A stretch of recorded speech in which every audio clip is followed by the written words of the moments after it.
Welcome to the Pharmacy Leaders Podcast with your host, Tony Guerra. The Pharmacy Leaders Podcast is a member of the Pharmacy Podcast Network, with interviews and advice on building your professional network, brand, and a purposeful second income from students, residents, and innovative professionals. Welcome to the Pharmacy Leaders Podcast. Hopefully you got to listen to Jackie Boyle last time and talk about goals and visit thepharmacygirl.com, her blog. But I also was thinking, what resource do you need in terms of getting a job as we go into this new year? So whether you're a new graduate trying to get out there, or a resident, or someone who's changing jobs, people not only look at your social media, the Facebook and things like that, to make sure that you don't have anything bad on there, but most people are looking at your LinkedIn. And I think that that's something that we really overlook. Nurse Keith over at nursekeith.com has this free guide that he gives you for signing up for his newsletter, and I highly recommend going over there. It's worth getting it. And it's a LinkedIn makeover, basically explaining what are the things that you need to do to improve your LinkedIn. And you may not think about this as you're going into the job search, but imagine someone looks at two different profiles, deciding between two different people, and your profile has maybe 20 or 30 connections, and this other person has the 500 plus. Your resume says that you're good with people, but your LinkedIn doesn't. Does that make sense? So we're going to listen to Nurse Keith. We'll have a good interview about books that he's written, career advice that he has, but also I recommend that you kind of listen to some of his resources, maybe even his podcast, the Nurse Keith Show, because much of that transfers over to health professionals in general, that the future is going to be digital. There are a lot of people looking for the jobs that you want, and the best way to make sure that when they look at you, you have your best presence on is to make sure that your LinkedIn profile looks good. So I hope you enjoy the episode. This is Nurse Keith of nursekeith.com and RNFM Radio, and you're listening to the Pharmacy Podcast. Welcome to the Pharmacy Podcast Network. I'm your co-host, Tony Guerra, for the Pharmacy Future Leaders Podcasting, broadcasting from the Health and Public Services building on the DMACC Ankeny, Iowa campus. Connect with me on Twitter at Tony_PharmD, PHARMD, or on YouTube at TonyPharmD, where you can find over 700 pharmacy videos supporting my audiobook, Memorizing Pharmacology. Generally, we talk with innovative new pharmacy practitioners and soon-to-be pharmacy graduates, but today we have a special guest from Nursing Nation who's going to talk about some strategies that can help entrepreneurial pharmacists move forward. Today we're going to be talking with Keith Carlson, RN, BSN, NCBC. He has been a nurse since 1996 and is a well-known blogger behind the award-winning nursing blog Digital Doorway. He's the founder of Nurse Keith Coaching and nursekeith.com. Keith is an editorial contributor for Working Nurse Magazine, LPN to BSNonline.org, MultiBriefs News Service, Nurse.com, StaffGarden, and ABUV Media, and has been a featured author in several nonfiction nursing books. Keith is the co-host and co-founder of RNFM Radio, the most popular nursing podcast on the internet. He's also the host of the Nurse Keith Show, a podcast focused on savvy career advice for nurses and healthcare professionals. Welcome to the Pharmacy Podcast. Thank you so much, Tony. It's great to be here. What a pleasure and a privilege. Well, I'm so excited to have you here. It's a little bit unusual for someone who's not a pharmacist to come on the Pharmacy Podcast, and certainly on Nursing Nation, it's about nurses for nurses. But I think that with all the interprofessional spaces that the colleges are teaching the students, that what do we do as practitioners? How do we connect? And I thought, having gone to the Examine Life conference about 3 weeks ago in Iowa City, where physicians, nurses, pharmacists all came together, more literary, nonfiction, fiction, poetry, but still we have about 150 people in this common space. So I'm excited to have a nurse on the show, and I wanted to first just get to know a little bit more about you and your professional background, and maybe you do have a connection to pharmacy. Maybe I do. So ask away and I will respond. Okay. So let's first start with when you started out as a nurse. You have talked about in your podcast how you had a parent who was in the arts, and then you followed that parent into the arts, and then you moved into nursing and spent almost a decade getting to that point. So what was it that made you choose nursing over medicine or pharmacy or any other of the health careers? Interesting. Well, I was a young parent of a young child, and I needed to find a remunerative career that would help me beyond the massage therapy and yoga instruction and working in bookstores and all the other things I was doing as a college graduate with certifications, but no college education. No college graduate education at that time. I'd been an art school dropout a couple times, but I didn't actually have a degree under my belt. So there were a couple nurses in my family on my dad's side, so I'd heard lots of stories about nurses, and I ended up having a next-door neighbor who was a nurse who was quite instrumental in talking to me about the potential of the profession.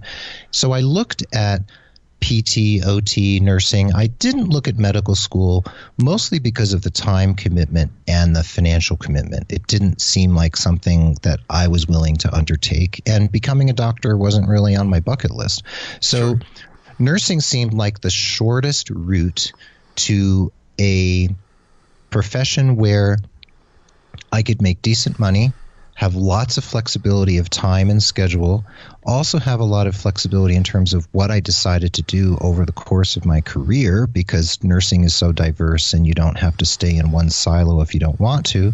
And it also seemed like financially it was the most simple to undertake in terms of loans and grants to be able to get through nursing school and start earning money within several years of beginning. So all the pieces came together to point towards nursing, and on some level to carry on the family tradition from my dad's side of becoming yet another nurse in the family.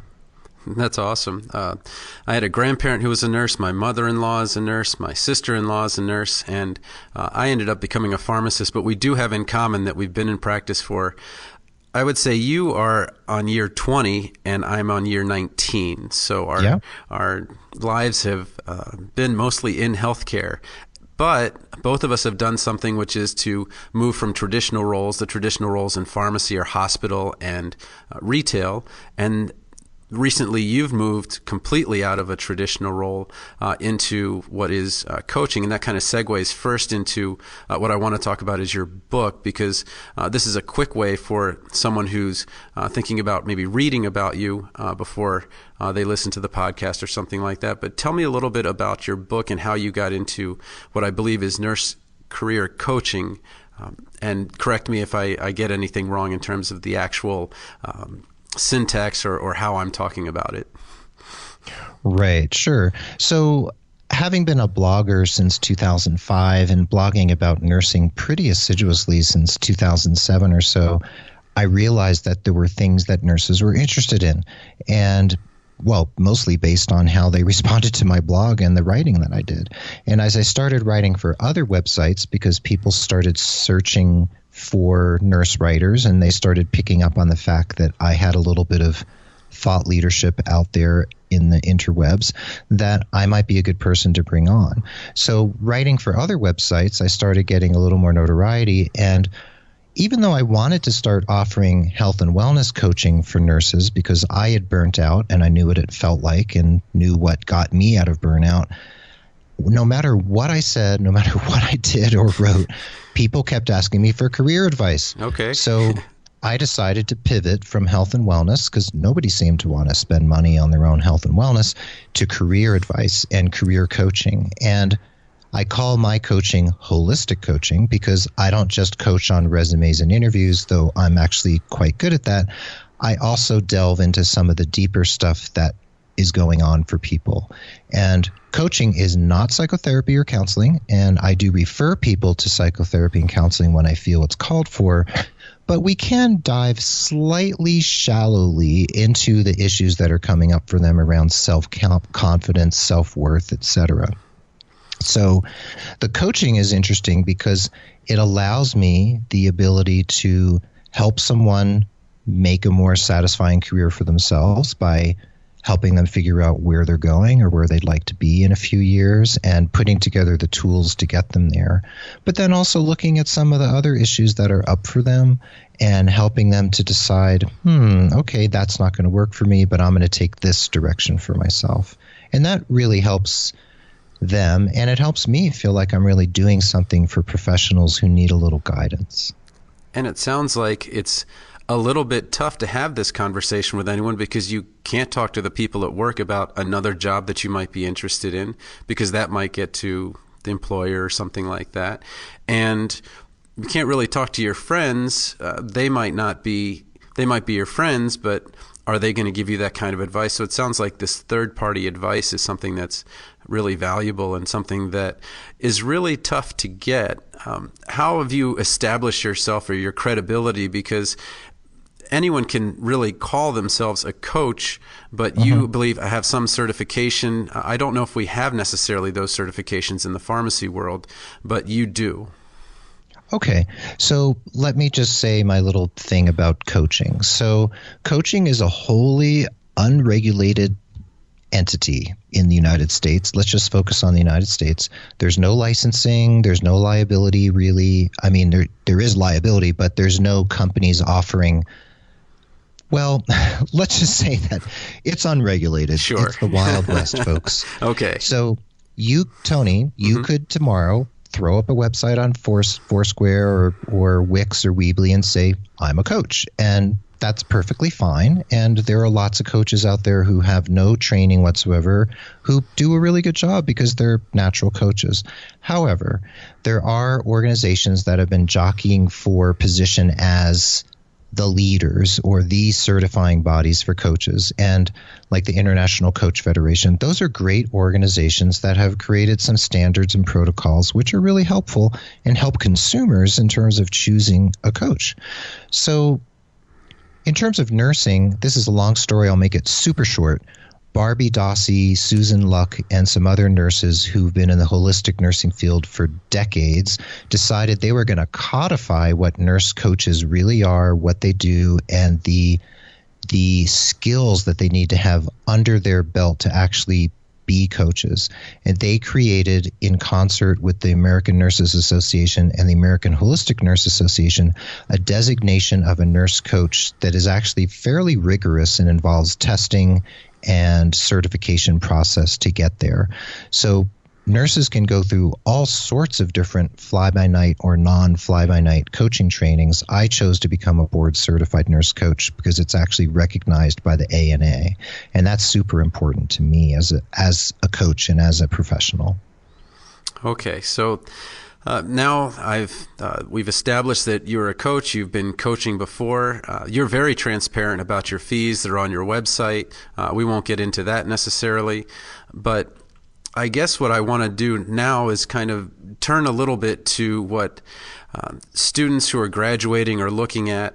Pharmacy students have gone through 4 years or 3 years, and the average debt is somewhere around $150,000.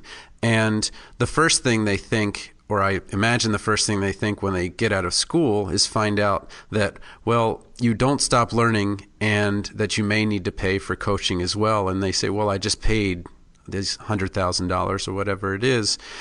Where does the value come in for? I want to separate value into two different kinds of people. So there's the kind of person that says, where's my ROI? Where's the number? Where's the number that, I'm going to get my money back and then some? And then there's the other group that is more holistic. And can you tell me what kind of value someone gets from working with a coach? Absolutely. So in terms of career coaching, or say people working with me specifically on their nursing or healthcare related career, look at it this way. You spend $120,000 on your career, you graduate, they push you out the door, they say good luck. And I know from nursing schools, they do not teach a whole lot of career skills. So I have nurses come to me panicking after graduation. They get their license and they're like deer in headlights. They have no idea what to do, and no fault of theirs. So maybe in their professional development class, if they had one, maybe they wrote a resume, maybe they wrote a cover letter. Sure. Maybe they put together a LinkedIn profile, who knows? But generally, most people graduating from college don't have that much skill in terms of those types of pieces of the career toolbox that I think are important to have sharpened and ready to go. So when people come to me, I can help them straight out of school by putting together an effective, powerful resume, cover letters, all that kind of stuff, establish a brand for themselves using LinkedIn and other online formats so that they can actually have a digital presence that shows them as professionals, and also talk them through the process of interviewing and the process of networking, which I feel gets short shrift pretty much everywhere, especially in school. Nobody tells you to network with your professors and your fellow students, but networking is pretty important. Yeah, I just sat down on Friday. The way we sometimes the way that we get students is we go to the local College of Pharmacy and we actually go talk to the students. And we had that event last Friday at Drake University down here in Des Moines. And I talked to a lot of students, and the advice I'm getting from the fourth years that are just about to graduate and the ones that had just graduated is that they started working on their social network about their second or third year. And that's when they really started building up the collaborative pieces, trying to figure out where they should do these internships so that they can get the experience, but also the connections that they need within the field. And so while they're getting these connections, they establish a portfolio through their 4 years of pharmacy school. And I've listened to your podcast. You've talked about LinkedIn. You've talked about StaffGarden and a portfolio.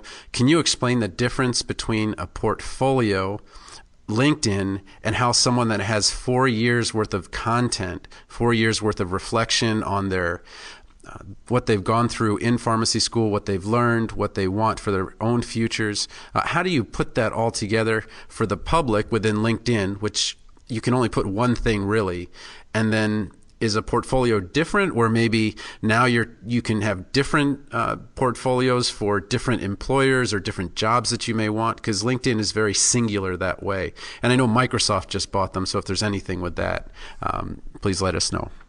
Right. And you're correct that LinkedIn was purchased by Microsoft. And I just watched a YouTube video the other day by a LinkedIn specialist who I trust, that LinkedIn profiles are changing radically. It's being rolled out piece by piece, so not everyone is going to see the changes right away, but they will affect everyone eventually, probably within a few months, it sounds like. So the profile's changing, some for the better, some for the worse. So yeah. Be prepared, strap your seatbelts, folks, because your profile is going to change and you won't like every aspect of it. However, some of it will be better. And I'm sure Microsoft and LinkedIn are going to get a lot of blowback, and they may end up having to walk back some of the changes or keep tweaking it. And hopefully they'll be open to the feedback. So LinkedIn is an important platform. And the reason that it's important is, one, every time you apply for a job in the 21st century, well, no, not every time. Many times you apply for a job, one of the things your potential employer will do is Google you. And if they Google you, hopefully your LinkedIn profile will come up in the first couple hits on Google. And you want that profile to be a very solid, concise reflection of who you are as a professional and a person. And it's like, I call it sort of like a resume on steroids, because on a resume, it's in the third person. It has to be very concise. You know, it's 2, maybe 3 pages tops, maybe 4 if you're an executive, but you're keeping it fairly short and concise. On LinkedIn, you can go a little deeper. Your summary should be in the first person, in my humble opinion, and you can have testimonials from other people, and those people are actually putting their reputation on the line because their picture and their profile is associated with the recommendation they've made for you.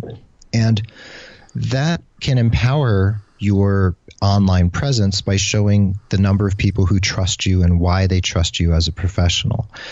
Also, LinkedIn is a search engine. It's actually a search engine disguised as social media as far as I'm concerned. So if you want to be found, it's a great way to be found, especially if you populate your profile smartly with keywords for your industry and what you want to be found for.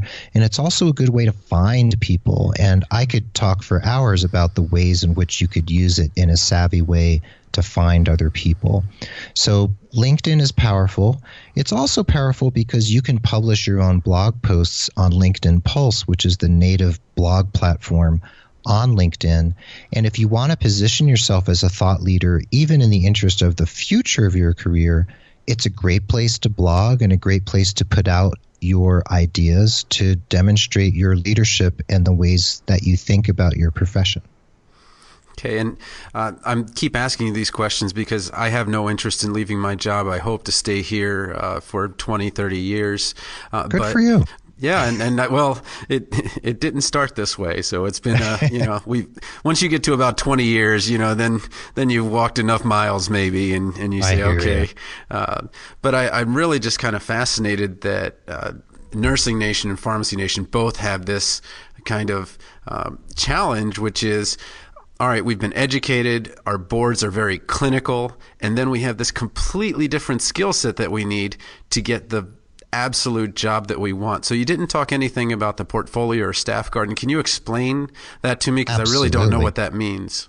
Well, I've been working with an organization called StaffGarden.com, and they are specifically for nurses. Sorry, pharmacists. And maybe they will pivot into pharmacy, or maybe someone else will pick up where they left off and start something for pharmacy. So the way StaffGarden works, and I do work for them, full disclosure, I write for them, is that they've created an online platform where nurses log on. They create for free a very robust e-portfolio with all of their information. They can even upload all of their documents, all their certificates and diplomas and everything to have them in a safe place. It's like a little cloud where you can keep everything.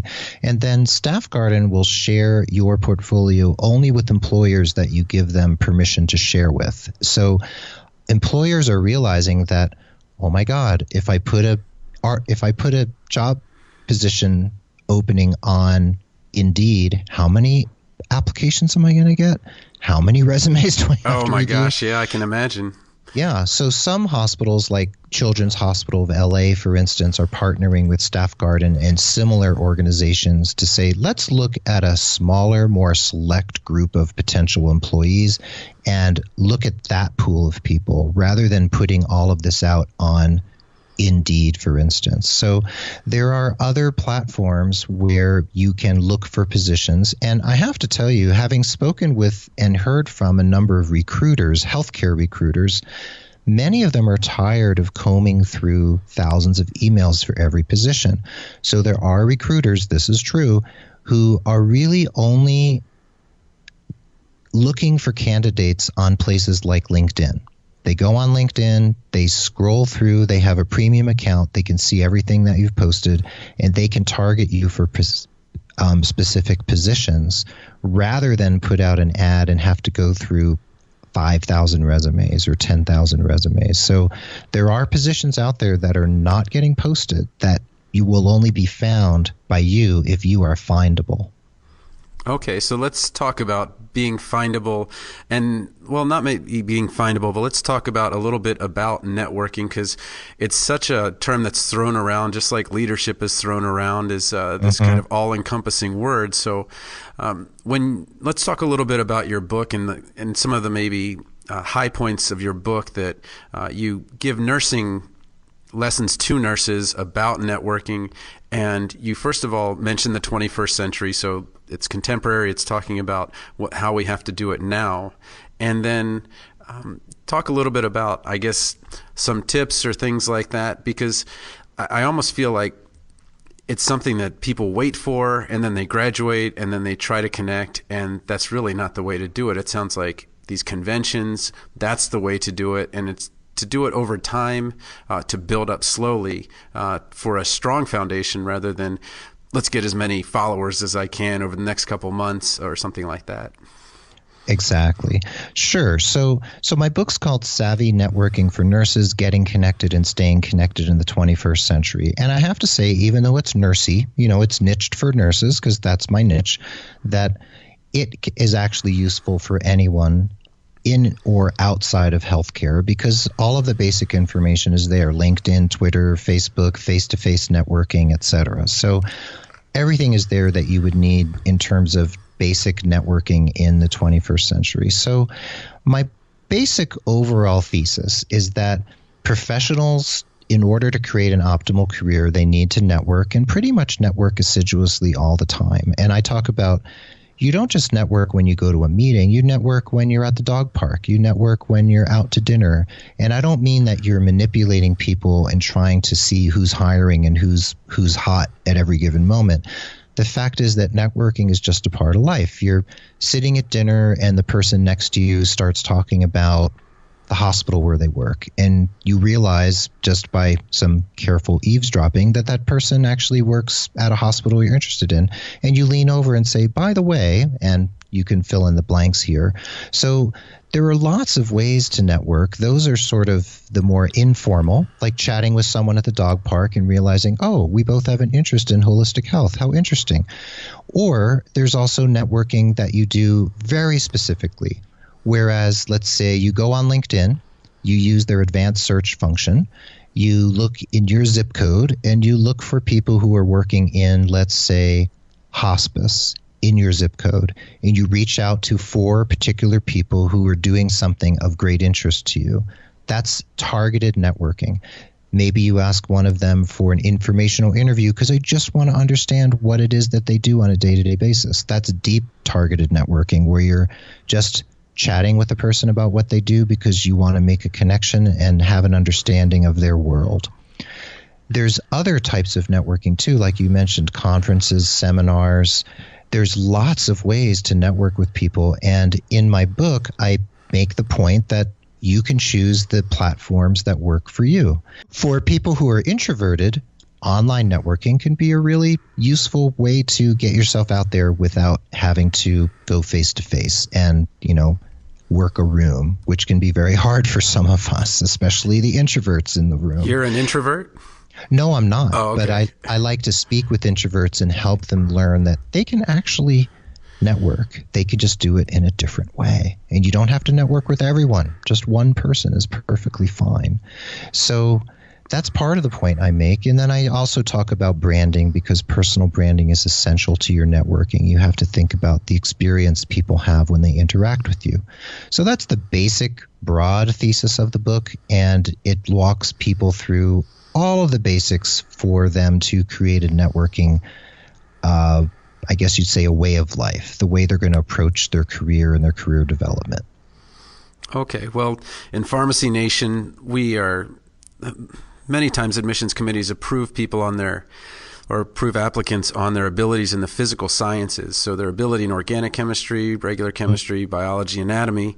But that doesn't necessarily mean that they're going to be extroverted enough to put themselves out there and talk about themselves.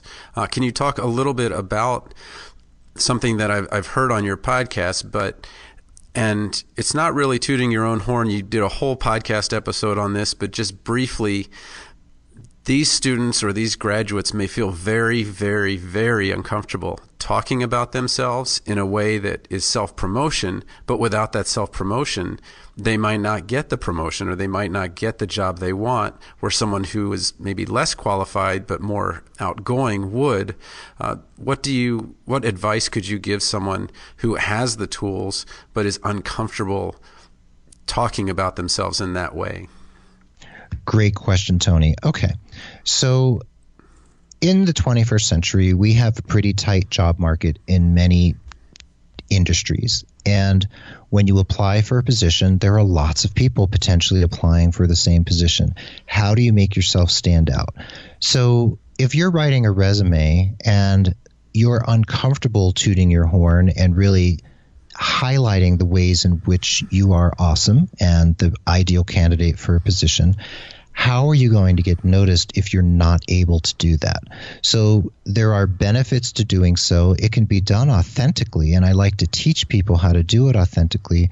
And I like to work with people on that area of self-confidence and self-worth, because when we go out into the professional world, we need to be able to put our best foot forward and be able to confidently look our patients in the eye and say, yes, I'm a professional and you can trust what I have to say. Sure. And if you want the ability, if you want the privilege of standing in front of a patient and instructing them on, say, the use of their medication or whatever it is you're doing as a pharmacist, then you need to be able to convince an employer that they can trust you to represent them to that patient. Or if you're starting your own pharmacy or doing something in the entrepreneurial space aside from retail, you need to be able to talk about yourself in a way that doesn't feel self-congratulatory, but it's fairly matter of fact about your thought leadership, your areas of skill and intelligence, and the gifts that you bring to the table.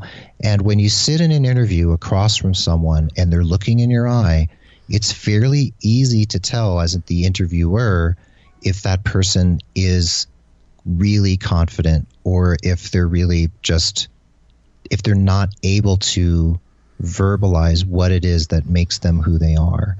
So bringing that forward in your career is really important, and it can start during school. It can start before you even graduate. But once you graduate, the rubber hits the road, and you have to be able to brand yourself positively. No, this is great advice. My branding as a pharmacist would be the one that helps you memorize pharmacology, and a lot of nurses have picked it up. I think my book is number 5 or 6 in the nursing pharmacology, and I never bothered to think that, nurses come from the biological sciences, the social sciences. It's a little unfair if a PhD is in the front of the room in chemistry and trying to teach from the physical sciences. So I have a deep passion for the humanities meeting sciences, and what I guess I'm getting into now is, so I crossed over and nurses have bought my book. I encourage Pharmacy Nation to look at your book. Ours are both on Kindle Unlimited, so they're free to anyone that has that device. But what I want to talk about now is this network that you've sort of just announced, but you're rolling out over the next couple of months. You and your trifecta had a pre-conference podcasting seminar on how to become podcasters, and you're working on building this network, this big network. Can you tell me about this network that's going to be bigger than RN-FM radio itself? Sure, of course. And, we launched RN-FM radio back in early 2012 because we felt like we needed to create a voice for nurses to show that nursing was much broader than most people thought. So we wanted to create this feeling and experience and paint a picture of the reality that nurses can do anything they want, that they can be entrepreneurs, they can be writers, artists, filmmakers. It doesn't really matter what they choose. They can still hold on to their identity as a nurse. So other podcasts have popped up. All 3 of us have launched our own, and we decided that a network was the smartest way to go because we'd like to create a one-stop shop for people to be able to find podcasts by healthcare providers. So the Pulse Media Network, which is hopefully going to launch this month, November of 2016, is going to be like, you could say, Pandora for healthcare podcasts, that will eventually have an app on the phone where someone can click on the app, open it up, and there will be all of the different podcasts that are part of our network. And we want cross-pollination between all of the different disciplines. We want pharmacist podcasters, PTs, OTs, SLPs, nurses, doctors, anyone working in the healthcare space, because other healthcare providers want to hear your stories, other people in other industries want to hear the stories, and the general public wants to hear them too. And we want to have a very broad array of podcasts. Some might even be fiction podcasts based on healthcare. That would be absolutely great. Working with the Examine Life conference in the Iowa City and going there and listening to, we have this great event. Well, I say we, but I attended the event, and 20 health practitioners would get up and either do 5 minutes of poetry, 5 minutes of fiction, 5 minutes of nonfiction. And what happened was you completely lost the type of health practitioner they were. The title was no longer there. It was not nurse or doctor or pharmacist or anything like that. It was simply health professional and giving a story about a patient or their own experience.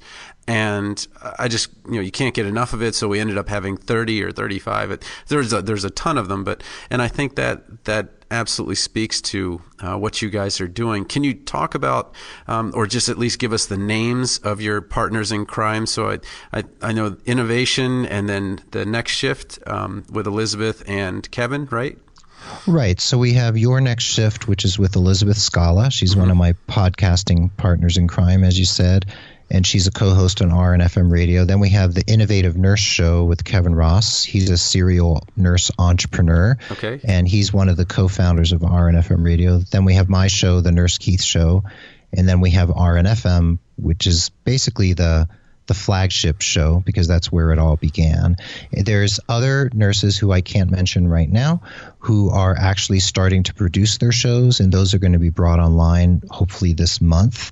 And then we're starting to pitch this idea to other podcasters such as yourself who want to join the network. And we see it as a way of a rising tide lifts all ships, that if all of us are branded together under the network, then more sponsors will find us, more listeners will find us, and there'll be this picture for the public too that, oh, look at all these different healthcare providers working together and podcasting as a group.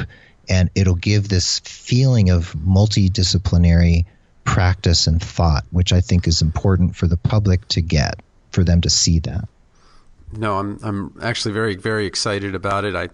I listened to all three of yours, and then RNFM. So it's just, as a marathoner, I have plenty of time to listen, and so it's been really great. Well, I've gone way over how long a podcast should be, so I'm just going to ask you, what's the best way that someone could contact you if they were interested in talking to you?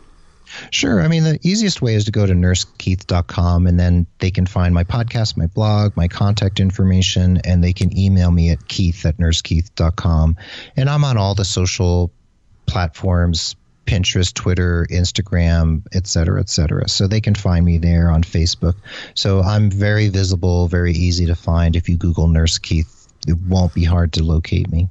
Okay, well, you're walking the walk. If you're easy to find and you're coaching people on becoming easy to find, then they can see that it's you're clearly a thought leader in what we talk about branding, we talk about networking, but it sounds like listening to your podcast, reading your blog, reading your book, all of these things, talking to you maybe through coaching, all of these things will lead someone to hopefully the job that they are really passionate about, and that they won't miss out on something like that.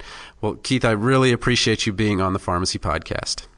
Thank you, Tony. I really appreciate it. It's a privilege and an honor, and thanks to all of your listeners for tuning in. Support for this episode comes from the audiobook Memorizing Pharmacology, a relaxed approach. With over 9,000 sales in the United States, United Kingdom, and Australia, it's the go-to resource to ease the pharmacology challenge. Available on Audible, iTunes, and Amazon.com, in print, ebook, and audiobook. Thank you for listening to the Pharmacy Leaders Podcast with your host, Tony Guerra. Be sure to share the show with the hashtag #PharmacyLeaders.